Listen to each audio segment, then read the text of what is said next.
আল্লাহ রাসূল বলে, মা একটা কষ্টের কথা বলি। ফাতেমা বললেন, বাবা কি কষ্ট? বলে, কষ্ট আমার না, কষ্ট হয়তো তোমার হতে পারে। বলে, কি কষ্ট?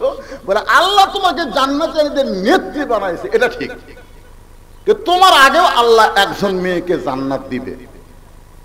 যেই কইছে যে তোমার আগেও একজন মেয়েকে জান্নাত দিবে, ফাতেমা চমকে বলে, বাবা সেই মেয়েটা কে যে আমার আগে জান্নাতে যাবে? সে কি আমল করছে এমন? আমি জান্নাতে নেত্রী হওয়ার পরেও আমার আগে যে মেয়েটা জান্নাতে যাবে তার আমল কি? আল্লাহ রাসূল বললেন, ওই মেয়েটার আমল আমি ঠিক মতো বলতে পারবো না, কি তোমার আগে জান্নাতে যাবে এইটা বলতে পারি, কারণ আল্লাহ পাক আমারে জানাইছে। ওই মেয়েটার নাম হলো জামিলা। মেয়েটার নাম কি? আরো জোরে কোন। আমার মায়েদের জন্য ওয়াজটা করতেছি, মা মনোযোগ দিয়ে শোনেন। ওই মেয়েটার স্বামী হলো একজন কাঠুরিয়া। কাঠুরিয়ার বিবি জামিলাকে আল্লাহ তোমার আগে জান্নাত দিবে, কারণ জামিলা দুনিয়ার সবচাইতে তার স্বামীকে বেশি গুরুত্ব দিয়েছে। দুনিয়ার আসমানের না, দুনিয়ার কথা বলতেছি। আপনারা মনে করেন না সবকিছু বলে কি দুনিয়ার সবকিছু।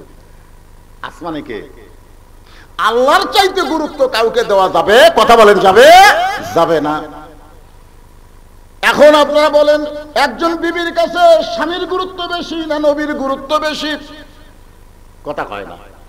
একজন বিবির কাছে স্বামীর গুরুত্ব বেশি না নবীর গুরুত্ব বেশি? চিন্তা পড়ে গেছেন। আল্লাহ রাসূল বলেছেন, আল্লাহর পরে কাউকে যদি সেজদা করার হুকুম থাকতো তাহলে আমি বলতাম প্রত্যেকটা বিবি তার স্বামীর পায়ে সেজদা করুক।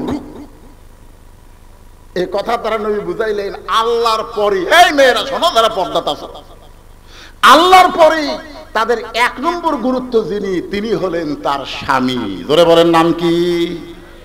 এখন আপনারা বলেন, বউগুলা কি স্বামীর সাথে ভালো ব্যবহার করতেছে?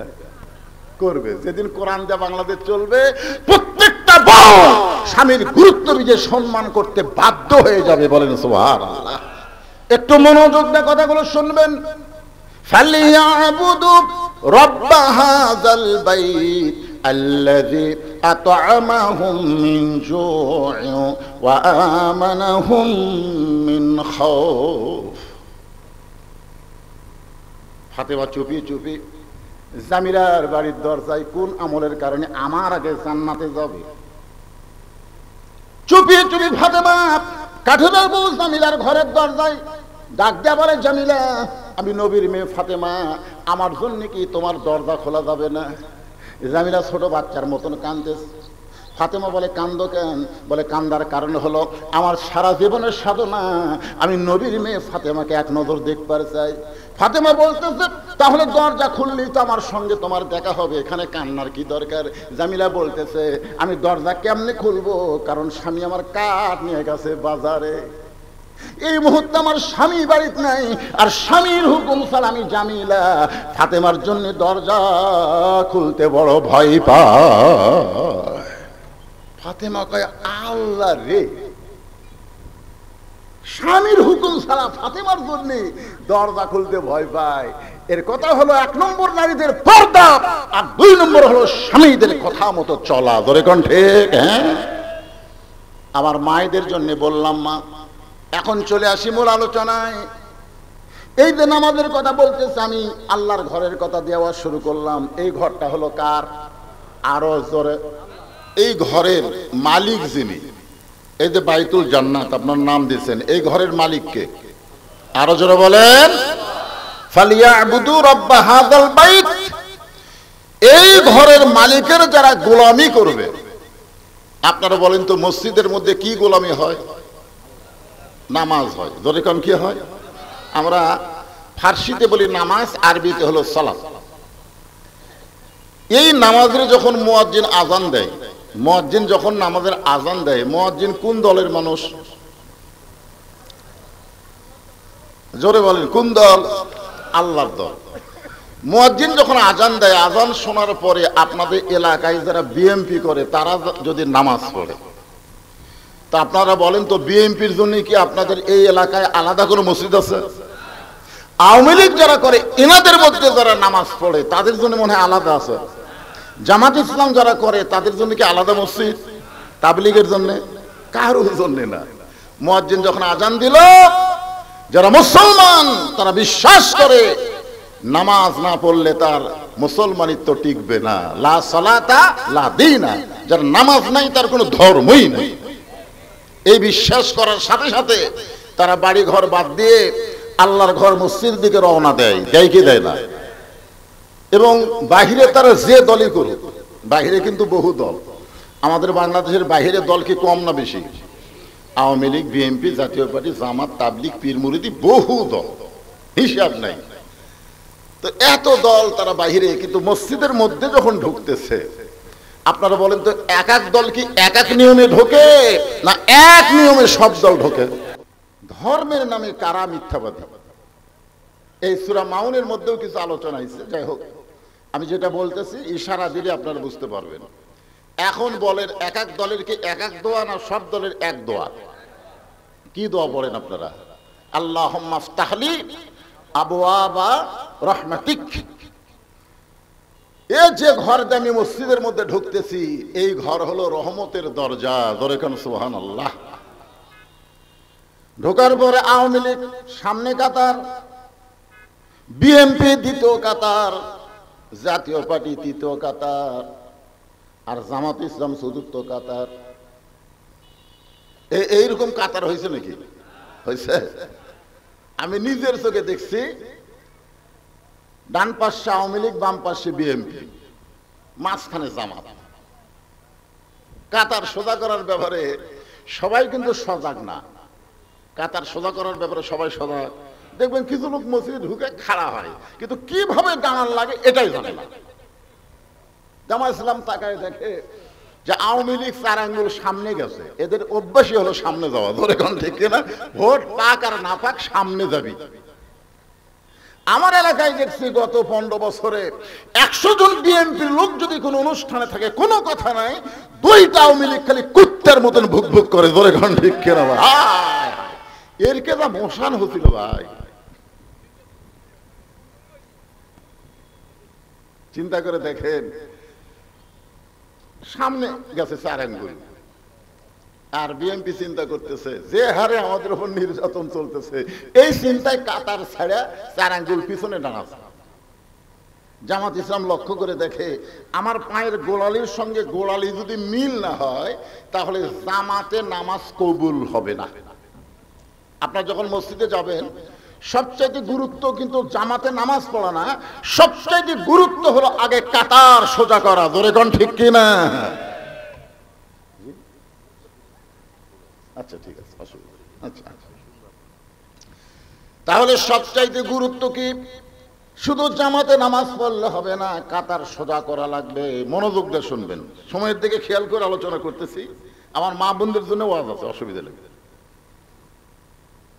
তাহলে কি বুঝলেন? আওয়ামী লীগ কয় আঙ্গুল সামনে গেছে, বিএনপি কয় আঙ্গুল পিছনে আছে, কাতার সোজা কে আছে? জামাত। জোরে বলেন নাম কি? কথা কথা কি শরম লাগে? কথা কথা শরম লাগে? আজকে তাবলীগের জামাত করলে কোনো সমস্যা নাই, আজকে নামাজের জামাত করলে কোনো সমস্যা নাই, কিন্তু ইসলামের জামাত করলে অনেকের কলিজায় আগুন ধরে যায়। ধরে কোন কথা ঠিক কি না? হ্যাঁ, খুব খেয়াল করেন। তো 4 আঙ্গুল, একজন সামনে একজন পিছনে। এখন জামাত ইসলামের কাম কি? ওইভাবে নিয়ত করা। আপনার বলেন ওইভাবে নিয়ত করা? আওয়ামী লীগকে টান মারা লাগবে। কি করা লাগবে?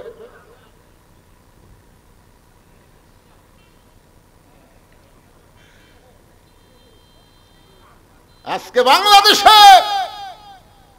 ইসলামী দল যারা করে, তারা মানুষকে সামনে পিছনে রাখে না, তারা সমস্ত মানুষকে এক কাতারবদ্ধ করতে চায়। জোরে বলেন কথা ঠিক কি না? সবাইকে এক কাতার, কাতার সোজা করো। কাতার সোজা করলো। এখন যদি আওয়ামী লীগ ভূতা মারে, আমার চিনিস, আমি সরকারি দল, আমার দল ক্ষমতায় আছে। আপনারা বলেন তো, আমার দল ক্ষমতায় আছে, এই কথা বলা সোয়াব না পাপ? কেন পাপ? কারণ সূরা মুলকের মধ্যে আল্লাহ বলেছেন, ওহু আলা কুল্লি শাইইন কাদির, সমস্ত বিষয়ের উপর একমাত্র ক্ষমতা কার? আরো জোরে বলেন। আপনারা বলেন তো, তাহলে আল্লাহ ক্ষমতায় আছে না দল ক্ষমতায় আছে? এতদিন যারা বলেছে আমার দল ক্ষমতায় আছে, বুঝবেন ওই বেটা মুশরিক হয়ে গেছে, ক্ষমতার ব্যাপারে সে শিরক করেছে। ধরে কোন কথা ঠিক? ক্ষমতার একমাত্র মালিককে, আর কয় আমার দল ক্ষমতায়। তো তোর দল ক্ষমতায় 5 তারিখে পলালো কেন? এত ক্ষমতা পলালি কেন? তার মানে বোঝা গেল কোন দলের ক্ষমতা নাই, কোন মানুষের ক্ষমতা নাই, সমস্ত ক্ষমতার মালিককে। আরো জোরে বলেন আল্লাহ। আল্লাহ পবিত্র কোরআনে বলেন, তাবারাকাল্লাযী বিয়াদিহিল মুলকু ওয়া হুয়া আলা কুল্লি শাইইন কাদির। সমস্ত ক্ষমতার মালিক হলেন আল্লাহ। তা আমার দল ক্ষমতায় আছে, এই কথা যারা বলে ভালো করছে, যেরকম ভালো করছে। অনেকেই গল্প করতেছে, হ্যাঁ আওয়ামী লীগ ক্ষমতায় ছিল, গল্প করতেছে আওয়ামী লীগ ক্ষমতায় ছিল, সামনে যে কে ক্ষমতা পায় এই কথা বলাও শিরক। আওয়ামী লীগ ক্ষমতায় ছিল, সামনে যে কে ক্ষমতা পায়, তাহলে আল্লাহর ক্ষমতা গেল কোথায়? ক্ষমতার মালিককে। কিন্তু আমরা রহরহ শিরক করি। আওয়ামী লীগ ক্ষমতাতে আসলো পারে, ভোট পাক আর না পাক ক্ষমতাতে আসলো পারে। এখন আবার বলতেছে সামনে ক্ষমতায় কে যাবি? সাইড থেকে একজন বলতেছে বিএনপি যাবে। আওয়ামী লীগ যদি ভোটে না দাঁড়ায়, কার ছবি তো আর বাংলাদেশে হবে না, বিএনপি সামনে যাবে। সাইড থেকে আরেকজন বলতেছে কে রে ভাই, কি বুঝতেছেন না? একজনকে সরে আরেকজন সিয়ারত বসালে আমাকে লাভটা কি?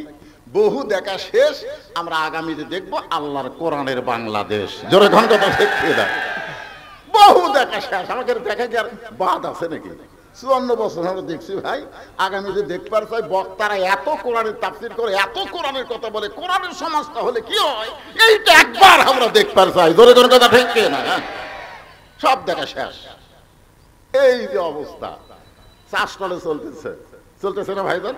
হ্যাঁ, আল্লাহ বললেন ফালিয়াবুদু রাব্ব হাযাল বাইত আল্লাযী আত'আমাহুম মিন জু'ইন ওয়া আমানাহুম মিন খাউফ। ওই ঘরের মালিকের যদি তোমরা গোলামি করতে পারো, আল্লাহ সঙ্গে সঙ্গে তোমাদেরকে 2টা পুরস্কার দিবে। কয়টা? 1 নম্বর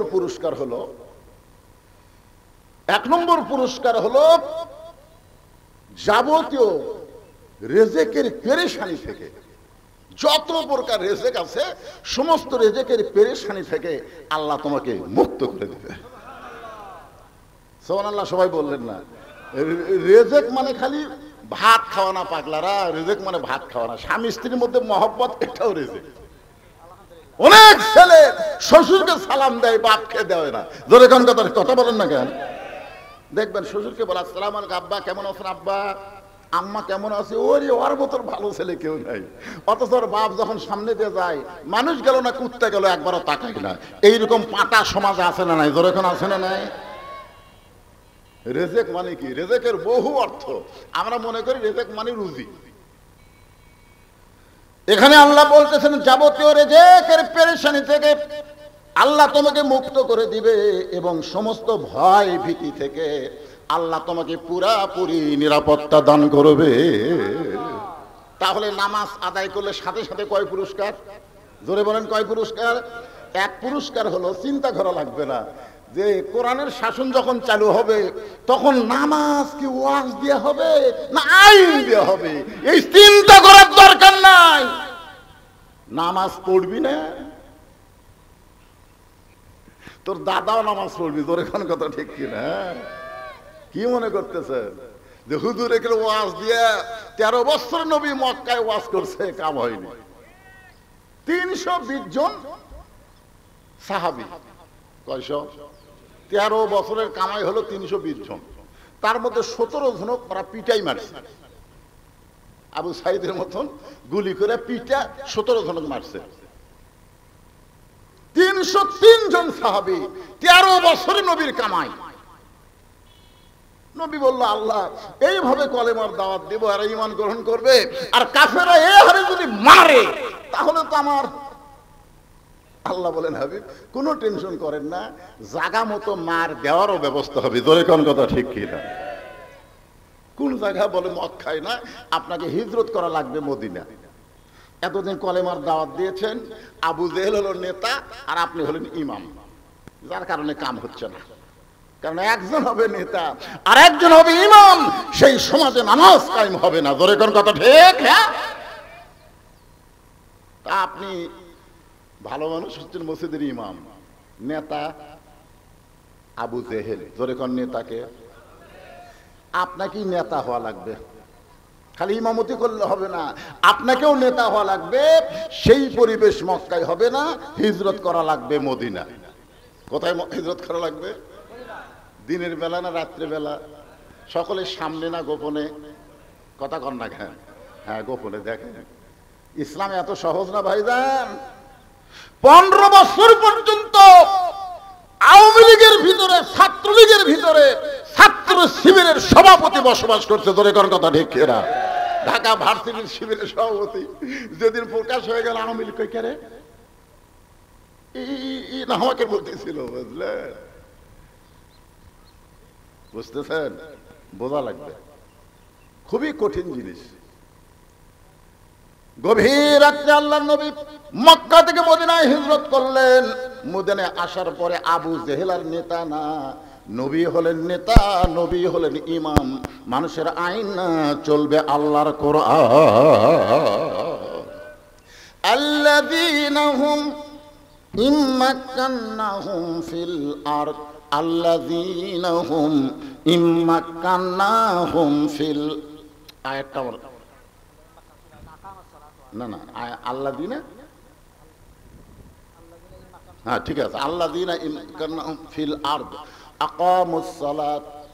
আমি যে আয়াত এখানে বলবো চাচ্ছি সেটাই, যে 41 নম্বর হজের সূরা হজের 41 নম্বর আয়াতে আল্লাহ বলতেছেন, যখন মুসলমানের মধ্যে কাউকে এমপি বানানো হবে, প্রধানমন্ত্রী বানানো হবে, ক্ষমতার চেয়ার দেওয়া হবে, আসলে ক্ষমতার মালিককে, কিন্তু কাউকে যখন দেওয়া হবে তার 1 নম্বর দায়িত্ব হলো পর্দা সেতু নির্মাণ করা, নাকি মডেল মসজিদ নির্মাণ করা, মডেল মসজিদ, বাইতুল জান্নাত নির্মাণ করা 1 নম্বর দায়িত্ব।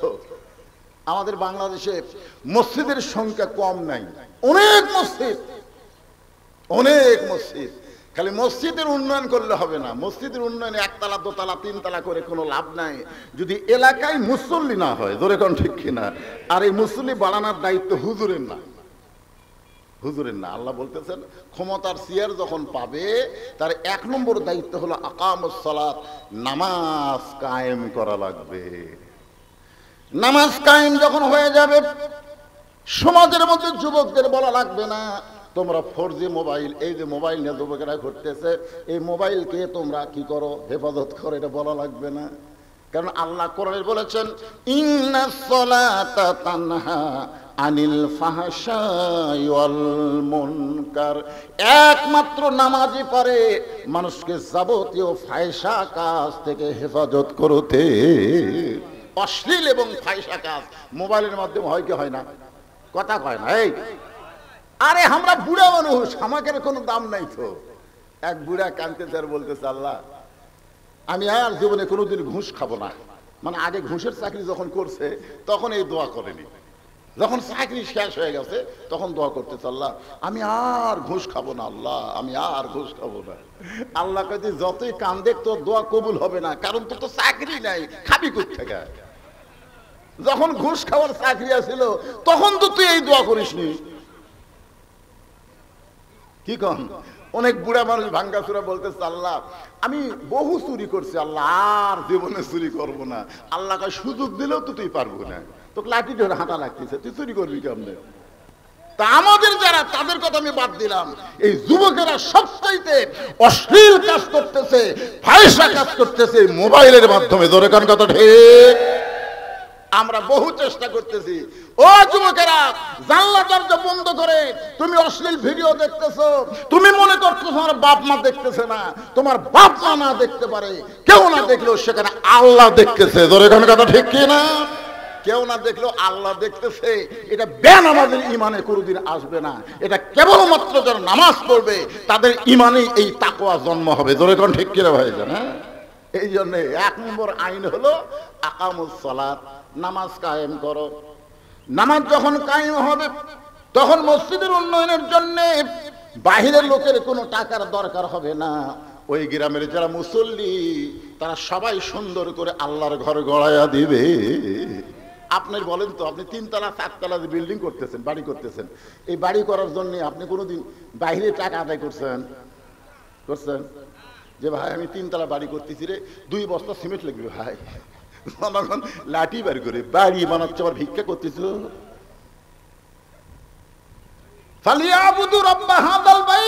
খুব খেয়াল করবেন, এই বাড়ি এই ঘর আমার না, এইটা আমার আল্লাহর। জোরে বলেন কথা ঠিক। আল্লাহ যদি কয় কেরে বান্দা তুই দুনিয়াতে থাকতে পারবি না, অস্থায়ী, তুই অস্থায়ী একটা বাসিন্দা হইয়া 3 তলা বিল্ডিং করলি, 1 টাকাও ভিক্ষা করা লাগলো না, আর আমার ঘর বানাতে গিয়ে এত ভিক্ষা করলি কেন? এত ভিক্ষা করলি কেন? আমার রাসূল বলেছে যে একটা মসজিদ বানায় দেয় আল্লাহ, তার জন্য জান্নাত একটা ঘর বানায় দেয়। এতগুলো দামি কথা শোনার পরেও তোর পকেটে টাকা থাকার পরে তুই গামছার টাকা দিলি না কেন? এতে মুখে রাখতে ঘুরলো না? আছে না নাই? পকেটে টাকা আছে, 500 টাকা, 200 টাকা, 100 টাকা, 10 টাকা নাই, 10 টাকা নাই, ওই আর গামছার দিকে তাকাইনি, 10 টাকা নাই, তুই ফেরত যা। আর পকেটে 500 আছে, 200 আছে, 100 আছে, ওই 200, 100, 500 দাম বুঝেছে, কিন্তু আল্লাহর ঘরে দান করার দাম বোঝে নাই। ধরে কোন কথা শিক্ষিত ভাই? হ্যাঁ, খুব মনে করবেন, যখন নামাজ কায়েম হয়ে যাবে এই বিশ্বাসগুলো আপনাদের কলিজার মধ্যে আল্লাহ এমনি এমনি তৈরি করে দিবে, এবং রিজিকের যাবতীয় পেরেশানি থেকে আল্লাহ আপনাকে মুক্ত করে দিবে। রিজিকের মালিককে আরো জোরসে বলেন। আপনি যখন নামাজি হবেন, আপনার ছেলেও নামাজি হবে, আপনার মেয়েটাও নামাজি হবে। আপনারা বলেন তো, 5 ওয়াক্ত নামাজ পড়নেওয়ালা কোন মেয়ে কি বেপরদা হয়? যে মেয়ে 5 ওয়াক্ত নামাজ পড়ে সে মেয়ে কোনোদিন বেপরদা হয়ে রাস্তা ঘুরবে না, কোনোদিনও ঘুরবে না। যারা ঘুরতেছে এরা নামাজ পড়ে না। জোরে কোন কি করে কথা করে না কেন? নামাজ পড়ে না। মেয়েরা যখন 5 ওয়াক্ত নামাজ পড়বে, নামাজ পড়বার গেলেই পর্দা কেমন করা লাগে নামাজই তাকে শিক্ষা দিবে। নামাজ পড়ার সময় কেউ যদি ওন্না মাথাত না দিয়ে নামাজ পড়ে, নামাজ হবে? খালি ওন্না দিলে হবে? এই হাতের এই পর্যন্ত ঢেকে নামাজ পড়া লাগবে, গোপন জায়গায় নামাজ পড়া লাগবে, কেউ যেন দেখতে না পায়। তাহলে চিন্তা করেন, একটা নারী নামাজ পড়তে গেলে যেই পর্দাটা গ্রহণ করে, এই পর্দা গ্রহণ করে যদি রাস্তায় আসে, একটা পুরুষ মানুষ দেখতে চাইলো নারীদের দেখতে পারবে না। ধরে কোন কথা ঠিক কিনা? কারণ আমার মা বোনেরা, পর্দার অন্তরে বসে যারা আওয়াজ শুনতেছেন, আপনাদের 1 নম্বর আমল হলো পর্দা।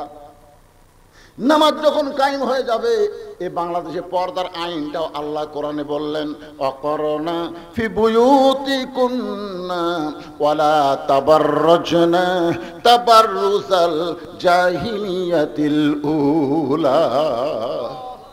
রে মেয়েরা, তোমরা ঘরের ভিতরে থাকো। হুকুম কার? যখন কোরআন দিয়ে রাষ্ট্র চলবে, এটা কি খালি কোরআনের মধ্যে থাকবে না সমাজের মধ্যে চালু হবে? কথা বলেন।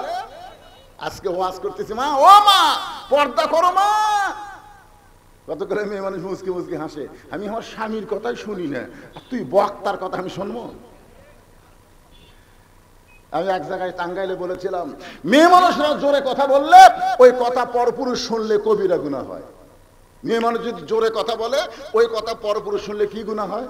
কবিরা গুনাহ হয়। তখন মেয়ে একটা স্লিপ দিয়ে বলতে, হুজুর মেয়েদের জোরে কথা বললে যদি কবিরা গুনাহ হয় পরপুরুষ শুনলে, তাহলে প্রধানমন্ত্রী যখন জাতির উদ্দেশ্যে ভাষণ দেয় এইটা শোনা কি? আমি চিন্তা করে দেখলাম, প্রধানমন্ত্রী তো মেয়ে মানুষ, আমি যে কথা কইছি এখন তো ধরা খাওয়ার কথা। তোর এখন ঠিক কিনা? আমি যদি বলি প্রধানমন্ত্রী ভাষণ শোনা জায়েজ নাই, আপনারা বলেন আমাকে বাড়িতে এসে দিয়ে থানা দিয়ে দেবে। মেয়ে মানুষ নেত্রী বানে আবার মশান মারতেছে। এই জন্য মরদ গুলাকে বলবো, হালাকাতের রাজুল হিনা আতাতের নেশা মুত্তাফাকুন আলাইহি। পুরুষ মানুষ তখনই ধ্বংস হয়ে যাবে যখন নারীদেরকে তাদের নেত্রী বানাবে।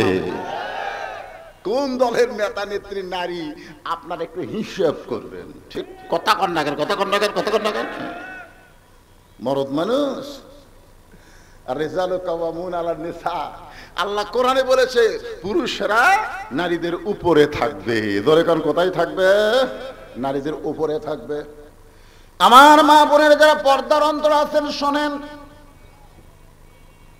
আল্লাহ নবী ফাতেমার ঘরের মধ্যে গিয়া মুসকি মুসকি হাসতেছে। ফাতেমা চমকে গিয়ে বলে, বাবা আপনি হঠাৎ ঘরের মধ্যে ঢুকে এরকম হাসতেছেন, কারণ কি? রাসূল বলে, ফাতেমা আল্লাহ পাক আমারে জানাইছে আল্লাহ তোমাকে জান্নাতি নারীদের নেত্রী কবুল করেছে। কি জান্নাতি নারীদের নেত্রী? আপনার কি জুম্মার দিনে প্রত্যেক জুমা, এখানে জুমার ইমাম সাহেব নাই, এখানে আছে মাশাআল্লাহ, উনি কিন্তু খুতবার মধ্যে বলেন সাইয়্যিদাতুন নিসায়ে আহলেল জান্নাহ। শুনেন না আপনারা? শুনেন না? সাইয়্যিদাতুন নিসায়ে আহলেল জান্নাহ ফাতেমাতুজ জোহরা রাদিয়াল্লাহু তাআলা আনহা। আপনারা বলেন তো, উনি তো আরবিতে বলে, আর বাংলা কি? এর বাংলা হলো জান্নাতি নারীদের নেত্রী যিনি হবেন, বাংলাদেশের প্রধানমন্ত্রী না, বাংলাদেশের নেত্রী না, জান্নাতি নারীদের মধ্যে যিনি নেত্রী হবেন তার নাম হলো ফাতেমা। জোরে বলেন, তার নাম কি? আমার মায়েরা দাঁড়াইছে, তাদের জন্য চারটা লাইন ওয়াজ করতেছি, অধৈর্য হলে চলবে না। মা যদি ভালো হয় তাহলে সন্তান ভালো পাওয়া যাবে। মা যদি ভালো হয় তার সন্তান ইসলামী আন্দোলনের কর্মী হবে। জোরে কোন ঠিক কিনা ভাই? মা যদি ভালো হয় তার সন্তান আল্লাহর ওলি হবে। আর মা যদি খারাপ হয় তার পেটের সন্তান কোনোদিন ভালো হতে পারে না। ইয়াকুব নবী নির্জনে বসে আল্লাহর কাছে কাঁদতেছে আর বলতেছে, আল্লাহ আমাকে তুমি 12টা সন্তান দিলে, আমি নবী হয়ে জন্ম দিলাম, কিন্তু 10টা সন্তান এত খারাপ আর 2টা এত ভালো কেন? নবী হয়ে আল্লাহর কাছে বলতেছে, আল্লাহ আমি জন্ম দিলাম কয় সন্তান? 12 সন্তান, তার মধ্যে 10টা এত খারাপ, আর এই 2টা এত ভালো কেন? আল্লাহ কয়, ইয়াকুব তোমার বউ কয়টা? কয় 2টা। তো যে বউয়ের পেট থেকে 2 সন্তান ভালো, ওই বউটা তোমার ভালো, যার কারণে বনিয়ামিনের ইউসুফ ভালো হয়েছে। আর যে 10টা ইউসুফের বাগে খাওয়ার কথা বলে তোমার কাছে রক্তমাখা জামা হাজির করেছে, এদের মা ভালো না, মাও ভালো না। এই জন্য যে মায়েরা পর্দার অন্তরে বসে আছে, এদের ভালো হওয়ার দরকার আছে না? ওরা ভালো, ভবিষ্যৎ জেনারেশন ভালো। আমি দেখছি আমার পড়শি এক মেয়ে পেটের বিষের যন্ত্রণায় মরে যাচ্ছে, প্রসব বেদনা। স্বামী বলতেছে, চলো তোমাকে হাসপাতালে নিয়ে সিজার করবো। মরে যাবো। কিন্তু কোন পুরুষ, কারণ মহিলা ডাক্তারের সাথে মরদ ডাক্তার আছে, আমার এই পেট কাটা দেখবি, আমি অন্য কাউরে আমার পেট দেখাবার পারবো না, মরে যাবো কিন্তু সিজার করবো না। ধৈর্য ধারণ করছে, একদিন পরই নরমালে বাচ্চা হয়ে গেছে। সুবহানাল্লাহ। হ্যাঁ, আপনি বলেন যেই মা তার পেট একটা ডাক্তারকে দেখাবে না, এই মনে করে ধৈর্য ধারণ করে কঠিন কষ্ট সহ্য করলো, তারপরে আল্লাহ নরমালে বাচ্চা দিল, এই বাচ্চা কোনোদিন খারাপ হতে পারে না। ধরে কোন ঠিক? হ্যাঁ। আর পেটের বিষ না উঠলেই সিজারত নাম লাগবে। ওরে বাবা রে, 5 জন ডাক্তার মিলে একজনের পেট কাটতেছে, লাইরিয়া সাইরিয়া। কথা কর না কেন? এখন আর ভিতর থেকে যে মালটা বাড়াবে, ই খুব ভালো হবে।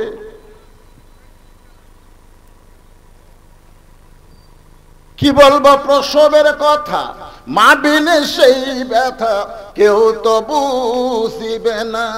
মাজন ঠেকিয়া সন্তানের দায়, অকালে মা মারা যায়, কেন সে মায়ের ভক্তি করো না? এমন দরদি ভাবে কেউ হবে না আমার মা গো। সঙ্গে সঙ্গে ফাতেমা বলে, বাবা সমস্ত জান্নাতের নেত্রী আল্লাহ আমাকে ঘোষণা করেছে, এই ঘোষণা করার পিছনে আমার আমল কি? আল্লাহ যে আমাকে জান্নাতি নারীদের নেত্রী ঘোষণা করেছে, এই ঘোষণা করার পিছনে আমার আমল কি? তুই নবীর মেয়ে হলেই তুই জান্নাতি হবি, এইটা কখনো মনে করিস না। তোর বাবা আল্লাহ নবী বলে তুই জান্নাতে যাবি, এইটা কখনো মনে করবি না। জান্নাতে যদি যাবার চাও তাহলে জান্নাতের আমল করে জান্নাতে যেতে হবে। জান্নাতি নারীদের নেত্রী। আপনি আমারে কইছেন জান্নাতে যাবার গেলে আপনার মেয়ে হিসাবে আল্লাহ আমাকে জান্নাত দিবে না। আমি আল্লাহ বলতে পারবো না যে আমি বিশ্বনবীর মেয়ে আমার জান্নাত দেন। আল্লাহকে না, তোমার বাবা বিশ্বনবী হলেই তুমি জান্নাতে যাবার পারবা না। জান্নাতে যাইতে গেলে তোমাকে আমল করা লাগবে। ধরে কোন কি কথা কোন দেখেন কি করা লাগবে? তা আপনি ঘোষণা করতেছেন আল্লাহ আমাকে জান্নাতি নারীদের নেত্রী বানাচ্ছে, তো এই নেত্রী হওয়ার পিছনে আমল কি? সঙ্গে সঙ্গে আল্লাহ নবী বলেন, ফাতেমা এই জান্নাতি নারীদের নেত্রী হওয়ার পিছনে তোমার আমল অনেকগুলো আছে, তার মধ্যে 1 নম্বর আমল হলো পর্দা। 1 নম্বর আমল কি? আরো জোরে। বর্তমানে আপনাদের এই বড় কিপুর, মসজিদপুর মা বোনদের পর্দা কেমন? মাথা লড়ালে হবে না। আপনি স্বামী হিসাবে পারতেছেন না, কিন্তু কোরআন দিয়ে যখন বাংলাদেশ চালু হবে আপনার বউকে পর্দা করাই লাগবে। আপনি পারতেছেন না, আপনি পারবেন না তো, কেন অধিকাংশ বউ স্বামীর কথা শুনে না। কথা কন না কেন? আরে হামার দাও তাই খেলা আপনাকে গুলে না। অধিকাংশ বউ স্বামীর কথা মতো চলতে চায় না, অথচ রাসূল বলেছেন মেয়েরা যদি 8টা জান্নাত পাবার চায় তাহলে মাত্র 4টা আমল করলে আল্লাহ তাদের দিয়ে দিবে। 1 নম্বর হলো নামাজ, 2 নম্বর রমজান মাসে রোজা, 3 নম্বর স্বামীর কথা মতো চলা, আর 4 নম্বর সতীত্বের হেফাজত পর্দা করা। এই 4টা আমল যদি মেয়েরা করতে পারে আল্লাহ খুশি হয়ে তাদেরকে 8টা জান্নাত দিয়ে দিবে। তো এখন ফাতেমা তো নবীর কাছ থেকে সরে যাচ্ছে। আল্লাহ রাসূল বলে, মা একটা কষ্টের কথা বলি। ফাতেমা বললেন, বাবা কি কষ্ট? বলে কষ্ট আমার না, কষ্ট হয়তো তোমার হতে পারে। বলে কি কষ্ট? বলে আল্লাহ তোমাকে জান্নাতের নেত্রী বানাইছে, এটা ঠিক, কিন্তু তোমার আগেও আল্লাহ একজন মেয়েকে জান্নাত দিবে। যেই কইছে যে তোমার আগেও একজন মেয়েকে জান্নাত দিবে, ফাতেমা চমকে বলে, বাবা সেই মেয়েটা কে যে আমার আগে জান্নাতে যাবে? সে কি আমল করছে এমন? আমি জান্নাতে নেত্রী হওয়ার পরেও আমার আগে যে মেয়েটা জান্নাতে যাবে তার আমল কি?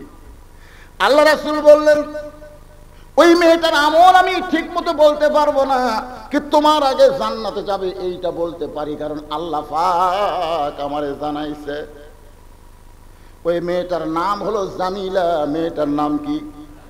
আরো জোরে কোন। আমার মায়েদের জন্য ওয়াজটা করতেছি, মা মনোযোগ দিয়ে শোনেন। ওই মেয়েটার স্বামী হলো একজন কাঠুরিয়া। কাঠুরিয়ার বিবি জামিলাকে আল্লাহ তোমার আগে জান্নাত দিবে, কারণ জামিলা দুনিয়ার সবচাইতে তার স্বামীকে বেশি গুরুত্ব দিয়েছে। দুনিয়ার আসমানের না,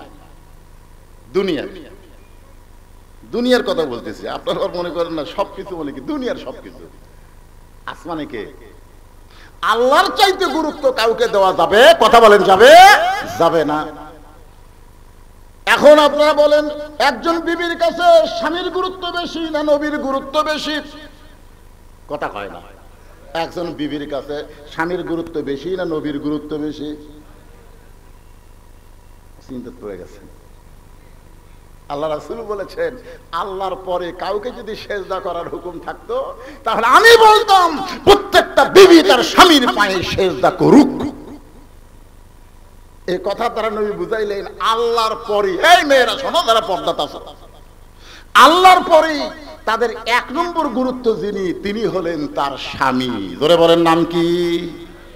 এখন আপনারা বলেন বউগুলা কি স্বামীর সাথে ভালো ব্যবহার করতেছে? করবে। যেদিন কোরআন দিয়ে বাংলাদেশ চলবে প্রত্যেকটা বউ স্বামীর গুরুত্ব বুঝে সম্মান করতে বাধ্য হয়ে যাবে। বলেন সুবহানাল্লাহ। ওয়ানুনাজ্জিলু মিনাল কুরআনি মা হুয়া শিফাউ ওয়া রাহমাতুল লিল মুমিনিন। এর বাংলা অর্থ হলো সব সমস্যার সমাধান। আপনারা বলবেন দিতে পারে আল কোরআন। বলতে পারবেন না ভাইজান? সব সমস্যার সমাধান। আরো জোরে, সব সমস্যার সমাধান। আপনার ছেলেটা আপনার কথা মতো চলে না, ওই মেসি নেই মেনলে ব্যস্ত, রাত 3টা পর্যন্ত আর্জেন্টিনা খেলা দেখে, আজান দিলে ঘুমাই। এরকম পাটা আছে না নাই? ধরে কোন আছে না নাই? আপনি মনে করতেছেন বা আমি বুড়া হয়ে গেলাম, আর আমার ছেলে যে জোয়ান তাগড়া, ই তো মেসি নেইমারের পাগল হচ্ছে, ই তো আল্লাহর পাগল হয় নাই। কি করবো আমি? আল্লাহকে তোমার কিছু করা লাগবে না। কোরআনের রাত যখন চালু হবে, তোমার ওই আয়া বেটা নামাজ পড়তে বাধ্য হয়ে যাবে। জোরে কোন কথা ঠিক কিনা? চিন্তা করতেছো আমার মেয়ে তো পরিমণি হয়ে গেছে, ব্যাপারটা হয়ে খালি রাস্তা হাঁটে, ছেলেদের সাথে মিস কল মারে, আমি কি করব? আল্লাহকে কিছু করা লাগবে না, খালি কোরআনের সমাজ প্রতিষ্ঠার আন্দোলন করো, তোমার মেয়েরে আল্লাহর কোরআন পর্দার মধ্যে যেতে বাধ্য করে দিবে। জোরে কোন কথা ঠিক কিনা? অসহায় যারা, তারা মনে করতেছে আমরা কি করব? আপনি জানেন এ কোরআন দিয়ে যখন রাষ্ট্র চলবে, 2 নম্বর হলো আতাউ যাকাত। জাকাত ভিত্তিক অর্থনীতি চালু হবে। কোন গরিব মানুষ ধনীর বাড়ি যাওয়া লাগবে না, বরং প্রত্যেকটা ধনীরাই গরিবের দরজায় দরজায় ঘুরবে। ধরে কোন কথা ঠিক কিনা? এখন ভোট চাওয়ার জন্য ঘুরতেছে। ভোট 5 বছর পর পর দেখবেন না কতগুলো নেতা ময়না পাখি হয়ে আসে, মাথা টুপি দিয়ে এমন বয়ান মারবি ভাই, ইসলামকে ষড়যন্ত্র করতেছে। বুঝাবার যাচ্ছে যে আমাদের মতন কিছু হুজুরা এসে একটা দলের কাম করতেছে, আমরা সেই দলের কাম অতীতেও করেছি, ভবিষ্যতেও করব, যে দল আল্লাহর কোরআন দিয়ে রাষ্ট্র চালাবার চাই। ধরে করে কথা ঠিক কিনা? তুমি কি মনে করছো কোরআনের মাহফিলে এসে আমরা রবীন্দ্রসঙ্গীত গাবো? এইটা মনে করা ভুল। এটা মনে করা কি, কথা বলেন না কেন? এটা মনে করা ভুল। ভাইজান যে কথা বলতেছে একটু খেয়াল করে শোনেন। ধনীরা ঘুরবে গরিবদের দরজায়, গরিবরা দরজা বন্ধ করে দিবে, কারণ ধনীরা এসে গরিবের দরজায়, গরিব দরজা বন্ধ করে দিছে। এক ধনী বলতে, ভাইজান আজকে 7টা দিন হলো জাকাতের 1 ব্যাগ টাকা নিয়ে ঘুরতেছি, এখন পর্যন্ত গরিব দরজা খুললো না। তুমি একটু দরজা খোলো ভাই, 1 ব্যাগ টাকা দিয়ে আমি আল্লাহর রাস্তে একটু মুক্ত হবার চাই। সুবহানাল্লাহ কইবেন না? 1 ব্যাগ টাকা নিয়ে দরজা কান দিচ্ছে। গরিব বলতেছে ইয়াকা নাবুদু ওয়া ইয়াকা নাস্তাইন। আপনারা বলেন তো এটা কোথায় শিখছে? না না, সূরা ফাতিহা কোন জায়গায় পড়া লাগে? লা সালাতা ইল্লা বি ফাতিহাতিল কিতাব। নামাজ হবে না যদি সূরা ফাতিহা না হয়। জোরে করে কতক্ষণ না কেন? তাহলে এটা আপনি কোন জায়গায় পাইছেন? ইয়াকা নাবুদু ওয়া ইয়াকা নাস্তাইন নামাজের ভিতরে। জোরে করে কার ভিতরে? বলতে ভাই আমি যতই গরিব হই না কেন রে, আমি নামাজ পড়ি, আর নামাজের মধ্যে আমার ঈমান আমারে শিক্ষা দিয়েছে, সাহায্য যদি পাবার চাও একমাত্র আল্লাহর কাছে চাও, তোর যাকাতের টাকা আমার দরকার নেই। যা দেখবেন আমার এলাকার এক মুরব্বী, বহু লোক এসে তাকে ইফতারের দাওয়াত দেয়, না বাবা এত কষ্ট করে রোজা থাকে আমি ইফতারের সব তোক দিবার পারবো না। আমি একদিন তারা বুঝাইলাম, দাদা শোনেন, আপনি কি মনে করতেছেন? রাসূল বলেছেন কেউ যদি কাউর ইফতার করায় তাহলে রোজাদারের ইফতারের কোনো সওয়াব কমতি হবে না, কোনো সওয়াব কমতি হবে না, বরং যে ইফতার করালো সে একটা রোজাদারের সওয়াব পাবে। বলেন সুবহানাল্লাহ। আমার কাছে তুই হুজুর মানুষ, তুই 14 বার ইফতার কর, যা আমার খালি শিখাস না, এত কষ্ট করে রোজা থাকে, ওর বাড়িতে ইফতার করে রোজা দেবো নাকি? তার মানে কি, যতই তুমি পোলাও খাওয়াও, বিরিয়ানি খাওয়াও, ওই 1 গ্লাস পানি খাবি, 1 মুঠ মুড়ি খাবি, তা অন্যের বাড়িতে ইফতার করবি না। কথা কন না কেন? তুমি 1 ব্যাগ টাকা নিয়ে যাকাতের টাকা নিয়ে দরজাত বসে আছো, আর তুমি মনে করছো আমি দরজা খুলে তোমার টাকা নেব? নামাজ আমারে শিক্ষা দিয়েছে ইয়াকা নাবুদু ওয়া ইয়াকা নাস্তাইন। লোকটা চিন্তায় পড়ে গেল, আল্লাহ ধনী না হয়ে যদি গরিব হতাম তাহলে আমার বড় ভালো হতো, ধনী না হয়ে যদি গরিব হতাম তাহলে দরজা খুলে বসে থাকতাম, ধনীরা আমাকে দিয়ে যেত। কি কষ্ট রে, 7 দিন ওরা ঘুরতেছি, একটা লোক টাকা নেয় না। মনের দুঃখে মরুভূমির মধ্যে গেছে, যা থেকে বস্তা মাথার দিয়ে একজন ঘুম পাড়তেছে, দেখা গেল মনে করছে পাইছি রে, আসসালামু আলাইকুম। বস্তাওয়ালা লাভ টাকা আলহামদুলিল্লাহ। দেখা গেল সালাম দিলাম, ওয়ালাইকুম আসসালাম না বলে আলহামদুলিল্লাহ কেন? বলে 1 বস্তা টাকা নিয়ে 15 দিন ঘুরতেছি ভাই, এখন পর্যন্ত গরিব নাই। তোমাকে গরিব মনে করে আল্লাহ শুকর আদায় করছি, টাকার বস্তাটা লাও। দেখা গেল আমি ঘুরি 7 দিন, তুই ঘুরিস 15 দিন, তুই গরিব গেল কোথায়? আমাদের বাংলাদেশে নামাজ কায়েমের পাশাপাশি যাকাত ভিত্তিক অর্থনীতি যখন চালু হয়ে যাবে, এই বাংলার জন্য আল্লাহ গজবের দরজা বন্ধ করে দিয়া রহমত বরকতের দরজা খুলে দিবে। ধরে কোন কথা ঠিক কিনা? আপনি কি মনে করছেন? ভূতত্ত্ববিদেরা বলেছে পৃথিবীর মধ্যে সবচাইতে বেশি দামি খনি আছে বাংলাদেশের নিচে। সবচাইতে দামি দামি হীরকের খনি, সোনার খনি, তেলের খনি সব আছে বাংলাদেশের নিচে, কিন্তু এত নিচে যে ওইটা তুলবার গেলে তোলার খরচই পাওয়ার চাইতে বেশি। যেরকম আমার এলাকার কিছু কিছু লোক বলতে হুজুর আর ধান আবাদ করবো না, এবার লাগছে ৬,০০০ টাকা বিঘা ধান কাটা, কি কাটা আর করবো, যা ধান পাই দিতেই যায়। এখন এত নিচে এইগুলা খনি আছে, যেগুলা খনি থেকে তেল দুর্বার গেলে তেল তুলতে প্রতি লিটার হয়তো খরচ হবে ৭০ টাকা, বিক্রি হবে ৬০ টাকা। তো তোলা ভালো না তোলাই ভালো? কিন্তু যখন কোরআন দিয়ে বাংলাদেশ চলবে তখন এই খুনিগুলো নিচে থাকবে না। আল্লাহ খুনিগুলো বলবে এখন তাদের আইনে চলে না, আমার আইনে চলে, যাও করে যাও। তোরে কেন সুবহানাল্লাহ। এক সময় সৌদি আরব গরিব ছিল, হাজী সাহেবরা গেলে তাদের কাছে তারা সাহায্য চাইতো। এখন তারাই গোটা বিশ্বের মানুষদেরকে সাহায্য করে। কারণ কি? সামান্য কিছু আল্লাহর আইন চলতেছে, তার মধ্যে একটা আইন হলো আজান হলে আর কোনো গল্প চলবি না। ১ নম্বর আইন হলো আজান হতে মসজিদে, আজান হয়েছে, ব্যবসা বাণিজ্য চাকরি বাকরি আর কোনো কিছু চলবে না। চুরি করলে চোরের হাত কাটা, নারীরা সব পর্দার ভিতরে আছে, সব আল্লাহর আইন তারা মানে না। তবে কিছু কিছু মানার কারণে আল্লাহ তাদেরকে খনিজ সম্পদে ভরপুর করে দিয়েছে। মনে করেন রিজিকের পেরেশানি থেকে আল্লাহ আমাদের মুক্ত করবে, খুব খেয়াল করে শুনবেন। ২ নম্বর হলো যাবতীয় ভয় থেকে আল্লাহ পুরোপুরি নিরাপত্তা দিয়ে দিবে। একটু মনোযোগ দিয়ে কথাগুলো শুনবেন। ফালিয়াবুদু রাব্ব হাযাল বাইত الذي أطعمهم من جوع وآمنهم من خوف। ফাতেমা চুপি চুপি জামিলার বাড়ির দরজায় কোন আমলের কারণে আমার আগে জান্নাতে যাবে, চুপি চুপি ফাতেমা কাঠুরের বউ জামিলার ঘরের দরজায় ডাক দেয়া বলে, জামিলা আমি নবীর মেয়ে ফাতেমা, আমার জন্য কি তোমার দরজা খোলা যাবে না? জামিলা ছোট বাচ্চার মতন কাঁদতেছে। ফাতেমা বলে, কান্দো কেন? বলে, কান্দার কারণ হলো আমার সারা জীবনের সাধনা আমি নবীর মেয়ে ফাতেমাকে এক নজর দেখবার চাই। ফাতেমা বলতেছে, তাহলে দরজা খুললেই তো আমার সঙ্গে তোমার দেখা হবে, এখানে কান্নার কি দরকার?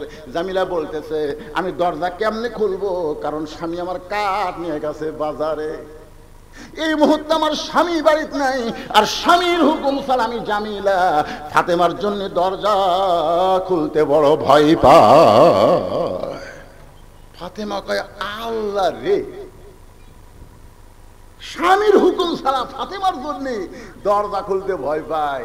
এর কথা হলো ১ নম্বর নারীদের পর্দা, আর ২ নম্বর হলো স্বামীদের কথা মতো চলা। ধরে কোন ঠিক? হ্যাঁ, আমার মায়েদের জন্য বললাম। মা, এখন চলে আসি মূল আলোচনায়।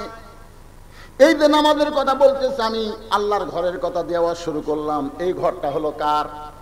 আরো জোরে। সবার মনে হয় বিশ্বাস নাই, এই ঘর কার? আর এই জায়গা মসজিদ যে হারে জোরে করছেন, এই জায়গা আল্লাহর সে হারে জোরে করে জায়গা আলাসেবাদী হবে।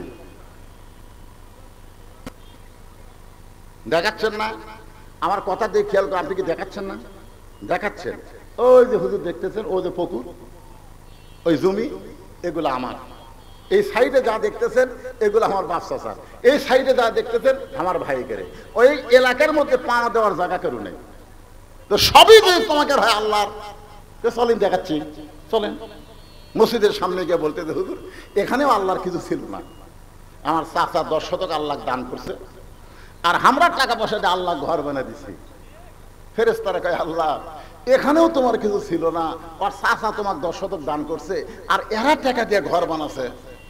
এই দেশের নাম কি? আল্লাহ কয়, ওই দেশের নামই হলো বাংলাদেশ। ওই দেশে মসজিদ আছে কিন্তু নামাজ নাই। ধরে কোন কি নাই? আপনারা বলেন তো, আমরা কি মসজিদে নামাজ পড়ি না? যখন পড়ি কি পড়ি না? তারপরেও বলতেছে মসজিদ আছে, নামাজ নাই। হাদিস আছে বিস্তারিত, হুজুরি কলব ব্যতীত করছেন কালো, নামাজ তোর হবে না। তবে কেন গাও জুয়ারি, মানুষকে দেখাও নামাজ পড়ি, ও তোমার সিদ্ধ বীজে সুফসল ফলে না। কুফ আনফুসাকুম ওয়া হালিকুম নারা, জাহান্নামের আগুন থেকে যদি বাঁচতে চাও, তুমি বাবা একলা নামাজ পড়ে বাঁচতে পারবে না, তোমার আহাল পর্গদেরকে নিয়ে নামাজ পড়া লাগবে। ধরে কোন ঠিক কি না? আজকে মসজিদ দেখবেন নামাজের জামাত হয়, সব মুসলমান মসজিদ আসে না, কিছু কিছু লোক এসে তারা মসজিদে নামাজ পড়ে, বাদ বাকি বাহিরে খেলাধুলা করে, কথাবার্তা কয়, আকামত শোনা যায়, অথচ লোকটা নামাজ আদায় করে না। এই জন্য ভাইজান, আমাদের ওয়াজ দিয়ে নামাজের গুরুত্ব বুঝান যাবে, নামাজের সওয়াব বুঝান যাবে, কিন্তু নামাজ কায়েম করতে গেলে আল্লাহর কোরআনের সমাজে লাগবে। ওয়াজ কিন্তু কম হচ্ছে না। ওয়াজ কি কম হচ্ছে নাকি? ওয়াজ চলতেছে, কিয়ামত পর্যন্ত চলবে।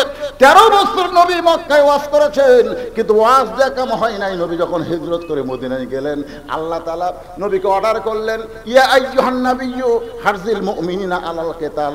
ওগো নবীজি, মক্কা থেকে মদিনায় হিজরত করে এবং মদিনার যত আনসার আপনার দলভুক্ত হয়ে গেছে, তাদেরকে আপনি স্ট্যান্ডিং আর্মির মতন গড়ে তোলেন, সৈন্য হিসেবে গড়ে তোলেন। যে কোনো সময় মক্কার কাফেররা মদিনা আক্রমণ করতে পারে, আর মদিনা যখন আক্রমণ করবে তখন নামাজ দিয়া, রোজা দিয়া, জিকির দিয়া আপনি মদিনা বাঁচাবার পারবেন না। মদিনা হেফাজত করতে গেলে আপনার সাহাবীদেরকে, মুসল্লিদেরকে সৈন্য হিসাবে গড়ে তুলতে হবে। কি হিসাবে? কথা কয় না কেন? যদি মক্কার কাফেররা মদিনা আক্রমণ করে, নবী মনে করতেছে আমি তো হিজরত করে মদিনায় চলে আইছি, আর হয়তো মক্কার কাফেররা আমার দিকে খেয়াল নাই। আপনারা বলেন তো, নবী হিজরত করে মদিনায় আসার পরেও কি আবু জেহেল নবীকে ছাড়ছে? কতক্ষণ ছাড়ছে? বদরের যুদ্ধের ময়দান আমি দেখছি, কোথায় মক্কা আর কোথায় বদরের প্রান্ত। নবী তো মক্কার কাফেরদেরকে মারতে যায়নি, বরং কাফেররাই নবীকে হত্যা করার জন্য মক্কার দিকে রওনা দিয়েছে। কথা বলেন ঠিক কি না? হ্যাঁ, এখন কি করবেন? মক্কার কাফেররা দলবল সৈন্য নিয়ে আসতেছে, আমরা নামাজের পর মোনাজাত করতেছি, আল্লাহ আল্লাহ আল্লাহ, মক্কার কাফের আমাদের অত্যাচার করতেছে, আল্লাহ আমাদেরকে হত্যা করবি, আল্লাহ তুমি ওদের হাত থেকে আমাদের হেফাজত করো। আল্লাহ বলেন না, দোয়ার দিন শেষ। দোয়ার মধ্যে বহুদিন বলেছি রব্বানা আতিনা ফিদ দুনিয়া হাসিনা, কাম হয়নি। বহু বলেছি, কাম হয়নি। দোয়ার দিন শেষ। এমনকি নবীরও দোয়ার দিন শেষ। ইয়া আইয়ুহান নাবিয়্যু হারজিল মুমিনিনা আলাল কিতাল। যে দুই হাত দিয়ে আপনি দোয়া করতেছেন, এই দুই হাত খালি দোয়ার হাত না, এই দুই হাত হলো লাঠি ধরা হাত। জোরে কোন কথা ঠিক কিনা? কথা বলে। রাত 2টার সময় আমি গাড়ি থেকে নামছি, গাড়ি যখন গ্যারেজে রাখতেছে, আমি গাড়ির থেকে নামে যখন গেট খুলছি, 4-5টা কুত্তে আসে আমাকে ধরছে, ঘাম ঘাম করে ধরছে রাত 2টার সময়। আমি দোয়া পড়তেছি, আল্লাহুম্মা ইন্নাহুম ইয়াকিদুনা কাইদা ওয়া আকিদু কাইদা। দোয়া ইউনুস পড়তেছি, লা ইলাহা ইল্লা আনতা সুবহানাকা ইন্নী কুনতু মিনাজ জালিমিন। আয়াতুল কুরসি পড়তেছি, কুত্তে মনে হয় আমার গাও বয়ে উঠতেছে, আমার জুব্বা ছিঁড়ে ফেলে দিবে। আমি চিন্তা করলাম, কেরি দোয়া দিয়া কাজ হচ্ছে না, কুত্তা আরো কাছে আসতেছে, কি লাগবে? তখন আমার ইমান বলতেছে, তোর দোয়া লাগতো না, খালি একটা লাঠি যদি থাকতো, একটা লাঠি থাকলে কুত্তা তোর সাইডে আসতো, একটা দোয়াও লাগতো না। এক কুত্তার পাশায় একটা বাড়ি বললে বাকি 4টা এমনি দৌড় দিত। তোর কথা ঠিক না? আপনি কি মনে করতেছেন যে সবসময় দোয়া দিয়ে কাম হবে? কতক্ষণ ভাই, আপনি বাবা হয়ে দোয়া করতেছেন, আল্লাহ আমার ছেলেকে নামাজি বানাও, আপনি দোয়া করতেছেন আমার ছেলেকে মেয়েকে ফাতেমা বানাও, দোয়া দিয়ে কাম হবে না। বহু দোয়া হয়েছে বাংলাদেশে। নবীকে আল্লাহ জানাই দিচ্ছেন যে আপনি এখন দোয়া করবেন আর মক্কার কাফেররা ফেরত যাবে, তা না। যারা নামাজে আপনার সঙ্গে কাতারবদ্ধ হয় তাদেরকে সৈন্য হিসেবে গড়ে তোলেন, সৈন্য হিসেবে গড়ে তোলেন। কি হিসাবে? চলো যাই। 311 জন নিয়ে রাসূল আমার বদরের প্রান্তরে যাচ্ছে, ওরা আসতেছে, বাড়ি ঢাক ঢোলক বহু কিছু নিয়ে আসতেছে, নবী হত্যা করবে, সাহাবীদেরকে শেষ করে দিবে। নবী জোগাড় করলেন 311 জন। ধরে কোন কয়জন? আসলে হয়েছিল কয়জন? 313। ধরে কোন কত? 313 জন। কিন্তু 11 জন নিয়ে নবী যখন রওনা দিলেন, এমন সময় 2টা কিশোর বাচ্চা নবীর সামনে দাঁড়ায় বলে, রাসূলুল্লাহ আমরাও জিহাদের ময়দানে যাবার চাই। রাসূল বললেন, মন চাইলেও হবে না, জিহাদের ময়দানে যেতে গেলে বয়স হওয়া লাগবে, আবার মাপ থাকা লাগবে। জিহাদের ময়দানে মন চাইলেই হবে না, বয়স হওয়া লাগবে। তোমাকে দুজনের বয়স কত? একজন বলে আমার বয়স হচ্ছে 14, আর একজনকে আমার বয়স 11। 14-11 হয়। বলে হুজুর আপনি দুটা কথা বলছেন, একটা হলো বয়স, একটা হলো মাপ। দেখেন আমার বয়স কম, মাপ ঠিক আছে কিনা। রাসূল বলেন, বেলাল দেখে মাপের লাঠি নিয়ে আসো তো। মাপের লাঠি দিয়ে নিয়ে আইছে, হয় না তো, কিন্তু বুড়া আঙ্গুলে ভর দিছে, বুড়া আঙ্গুলে ভর দেয় লাঠির মাথা পর্যন্ত মাথা ঠেকাছে। আল্লাহ রাসূল বলতেছে, এই পাগলা কি করতেছিস তুই? মাথার সঙ্গে মাথা লাগালে হবে না, তোর পায়ের খবর কি? কিশোর বাচ্চা বলে, হুজুর ওরা ফানা লাকা যিকরাক, জোরে বলুন সুবহানাল্লাহ। আপনাকে আল্লাহ সবার উপর সম্মান দিয়েছে, আপনি মাথার দিকে দেখবেন, পায়ের দিকে দেখেন কেন? আপনি দেখেন মাপে ঠিক আছে কিনা, খালি সেটা দেখেন। আল্লাহ রাসূলের চোখ দিয়ে আনন্দে পানি বের হয়ে গেছে। জিহাদের ময়দানে গেলে রক্তাক্ত হবে, জীবন যাবে। এরপরেও বলতেছে, রাসূলুল্লাহ আপনি মাথার দিকে তাকায় দেখেন মাপে ঠিক হয়েছে কিনা। রাসূল বললেন, সাহাবীরা আমি কি করব? সাহাবীরা বলে, হুজুর এর ঈমানের এত পাওয়ার, একে সৈন্য হিসাবে আপনি কবুল করে নেন। আচ্ছা ঠিক আছে, 312 জন। ও কয় কে ভাই? একসাথে দুই ভাই দৌড়াচ্ছি, তুই হলো আমার খবর কি? রাসূল বলতেছে, মাপে হওয়া লাগবে। মাপে আছিস? তখন হুজুর আপনি জানতেছেন না, এই লম্বা আছে কিন্তু শক্তি নাই, বিশ্বাস যদি না করেন আমাকে দুই ভাগ লাগে দেন। আপনি কি খবর চাচ্ছেন? মাফি যদি না হয়, দেহ শক্তি নাই, লাগে দিয়ে দেখেন। ঠিক আছে, তোমরা দুই ভাই কুস্তি করো। ছোট ভাই বড় ভাইয়ের কানত বলতেছে, মাপে কিন্তু হয়ে গেছে। তুই তলে পড়লো বাদ পড়বি না, কারণ হয়ে গেছিস তো। কিন্তু আমার খবর কি? একটু একটু দুর্বল হয়ে তুই নিচে পর, আমি উপরে উঠে রাসূলকে দেখাই যে আমার শক্তি আছে। একটু দুর্বল হয়ে নিচে পর, আমি একটু নবীরে দেখাই তোর চাইতে আমার শক্তি বেশি। বড় ভাই বলতেছে, নবীর সামনে গোজা মিল দেওয়া যাবে, কিন্তু আল্লাহর সামনে কেমনে দিবি? তোরা আমার মুখ কানে কথা হয়, এর নাম হলো মোনাজাত। মুখ আর কান একত্রতার নাম কি? মোনাজাত। ছোট ভাই বলতেছে, ভাই যান আল্লাহ রাসূলকে ডান দিক থেকে যখন তীর মারবে, তুমি না হয় ডান দিকে দাঁড়াইলা, কাফের দিক তীর তোমার দেহের মধ্যে নিলা, কিন্তু বাম দিক থেকে যদি তরবারি মারে, তাহলে বলো বাম দিকে কে দাঁড়াবে? সামনের দিক থেকে যখন বর্ষা মারবে, তুমি না হয় ঢাল হয়ে সামনে দাঁড়াবা, পিছন দিক থেকে কেউ যদি তীর মারে, তাহলে বলো পিছন দিকে কে দাঁড়াবে? তুমি ডানে দাঁড়াবে। ভাই আমি বামে দাঁড়াতে চাই, তুমি সামনে দাঁড়াইলে আমি নবীর পিছনে দাঁড়াবো। আমরা জীবন দিব, কিন্তু নবীর গায়ে থেকে এক ফোঁটা রক্ত ঝরতে দিব না।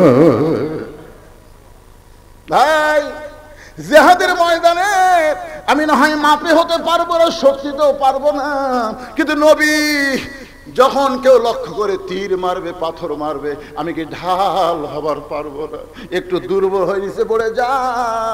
বড় ভাই দুর্বল হয়ে যখন নিচে পড়ে যায়, ছোট ভাই চিল্লায় বলে, রাসূলুল্লাহ তাকায় দেখেন আমার ভাই লম্বা হতে পারে, কিন্তু শক্তিতে আমার চাইতে কম। সঙ্গে সঙ্গে নবী বসে বললেন, আল্লাহ দুনিয়ার চাইতে আখিরাতকে প্রাধান্য দিয়ে নিজের জীবনকে যারা আল্লাহর রাস্তায় দিবার চায়, এই মুসলমানকে কেউ দমিয়ে রাখতে পারবে না। কিয়ামতের আগে হলেও মুসলমান গোটা পৃথিবী আবার ফিরে পাবে।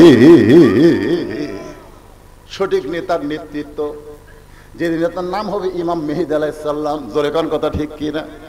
আমাদেরকে চেষ্টা করতে হবে, আমরা চেষ্টা করব। 54 বছর আমরা দেখেছি ভাই, আগামীতে আমরা দেখতে চাই এই বাংলাদেশ যেন আল্লাহর কোরআনের বাংলাদেশ হয়ে যায়। শুধু দেখলে হবে না, এর পিছনে আমাদের চেষ্টার দরকার আছে না নাই? জোরে কোন আছে না নাই? এই চেষ্টা করতে গেলে অবশ্যই আপনাকে একটা দলের মধ্যে আসতে হবে, একটা নিয়মের মধ্যে আসতে হবে। আর সেই নিয়মটা হলো আল্লাহর ঘর মসজিদ। এই যে আল্লাহর ঘর মসজিদ, যে আয়াতে কারিমা নিয়ে আমি আপনাদের সামনে এতক্ষণ আলোচনা করতেছি, আয়াতটা আরেকবার বলি, ফালিয়াবুদু রাব্ব হাযাল বাইত আল্লাযী আত'আমাহুম মিন জু'ইন ওয়া আমানাহুম মিন খাউফ। আস্তাগফিরুল্লাহ আল্লাযী লা ইলাহা ইল্লা হুয়াল হাইয়ুল কাইয়্যুম ওয়া আতুবু ইলাইহি লা হাওলা ওয়া লা কুওয়াতা ইল্লা বিল্লাহিল আলিয়্যিল আযীম। আল্লাহুম্মা আমিন। اللهم انت السلام ومنك السلام تباركت يا ذا الجلال والاكرام। আল্লাহ তোমার বান্দারা কষ্ট করে মেহনত করে দিনের বেলা আজকের জান্নাতের বাগান লাগাইছে আল্লাহ। আল্লাহ গো, মোনাজাতের মাধ্যমে আজকের জান্নাতের বাগানের সমাপ্তি হবে। আল্লাহ, আমরা যারা আলোচনা করেছি আর যারা আমরা আলোচনা শুনেছি, জিকির আজকের দোয়া দরুদ হয়েছে, যদি কোনো ত্রুটি হয় ভুল হয় মাফ করে দিও। যে হাদিয়া মঞ্জুর করো মাবুদ, সোনার মদিনায় নবী পাকের রওজা মোবারকে আল্লাহ কবুল করে নিও। তামাম আম্বিয়ায়ে কেরাম, আসহাবে কেরাম, তাবিনে কেরাম, তাবা তাবিনে কেরাম, তামাম পৃথিবীর মাটির নিচে যত মুমিন মুমিনা শুয়ে আছে আল্লাহ, সকলের আরওয়াফে হাদিয়া কবুল করো আল্লাহ। আমরা যারা হাত তুলেছি, আমাদের মধ্যে জনম দুঃখী মা বাবা যাদের কবরের ঘরে চলে গেছে, আল্লাহ মেহেরবানি করে মা বাবার কবরকে জান্নাতের টুকরা কবুল করো। আমাদের দাদা দাদি, নানা আত্মীয় স্বজন, শ্বশুর শাশুড়ি যাদের কবরে গেছে আল্লাহ, কবরবাসীদের মাফ করে দাও আল্লাহ। মসজিদ কমিটির সম্মানিত সভাপতি, মসজিদ কমিটির সম্মানিত সহসভাপতি, সেক্রেটারি, কেশিয়ার, মসজিদের ইমাম, মসজিদের খতিব, মসজিদের মুয়াজ্জিন, মসজিদের মুসল্লি, টাকা পয়সা দিয়া যারা তোমার ঘরকে সুন্দর করতে চায়, তাদের সকলকে আল্লাহ তুমি কবুল করো। আজকের মাহফিলের সম্মানিত সভাপতি, আজকের মাহফিলের সহসভাপতি, আজকের এই মাহফিলের প্রধান অতিথি, বিশেষ অতিথি, আল্লাহ সকলকেই কবুল করো। আমি শুনলাম বিশেষ অতিথির মধ্যে একজন অসুস্থ, দোয়া চাইছে। আমরা সুস্থতার জন্য তার জন্য দোয়া করি, আল্লাহ পুরোপুরি সুস্থতা তাকে দান করে দাও। পর্দার অন্তরালে আমার মা বোনেরা, আবিদা সালিহা পর্দানিশী কবুল করো আল্লাহ। কতদিন, কত বছর, কত যুগ আমরা কোরআনের ওয়াজ শুনলাম। এই বাংলার জমিনে আমরা দেখতে চাই তোমার কোরআন দিয়া যখন রাষ্ট্র চলবে, এই দৃশ্য আমাদের সকলকে দেখার তৌফিক দিয়ে দাও আল্লাহ। এতদিন খারাপ মানুষকে আমরা 300 আসনের জন্য মনোনীত করে সংসদে পাঠাইছি, আগামীতে ভালো মানুষদেরকে আমরা যেন ওই জায়গায় পাঠাবার পরে আল্লাহ সেই ইমানি শক্তি আমাদেরকে দান করে দাও আল্লাহ। বসন্তের কোকিল মার্কার নেতা আমরা চাই না, যারা সব সময় সমাজের মধ্যে থাকবে, এমন একজন ভালো মানুষকে আমাদের নেতা হিসেবে আল্লাহ তুমি কবুল করে নাও। ও মাবুদ মাওলা, আমি যতটুকু আলোচনা করেছি আল্লাহ, অল্প সময়ের মধ্যে পুরোপুরি আলোচনা করা যায় না, সংক্ষিপ্ত হলো আলোচনা, সবার বুঝ মোতাবেক আমল করার তৌফিক দিয়ে দাও। আজকের মাহফিলের আল্লাহ আমি গুনাহগার বলে দোয়া ফিরিয়ে দিও না আল্লাহ। এতগুলো মানুষের মধ্যে যার 2টা হাত পছন্দ করো, সে 2টা হাতের ওসিলায় আমাদের সকলের জন্য দোয়া কবুল করে নাও। সুবহান রাব্বিকা রাব্বিল ইজ্জাতি আম্মা ইয়াসিফুন ওয়া সালামুন আলাল মুরসালিন আলহামদুলিল্লাহি রাব্বিল আলামিন। ওয়াজাল আখিরাতে কালিমাতুন ইনদাল মাউতি। সকলে বলেন লা ইলাহা ইল্লাল্লাহু মুহাম্মাদুর রাসূলুল্লাহ সাল্লাল্লাহু আলাইহি সাল্লাম। আসসালামু আলাইকুম ওয়া রাহমাতুল্লাহ।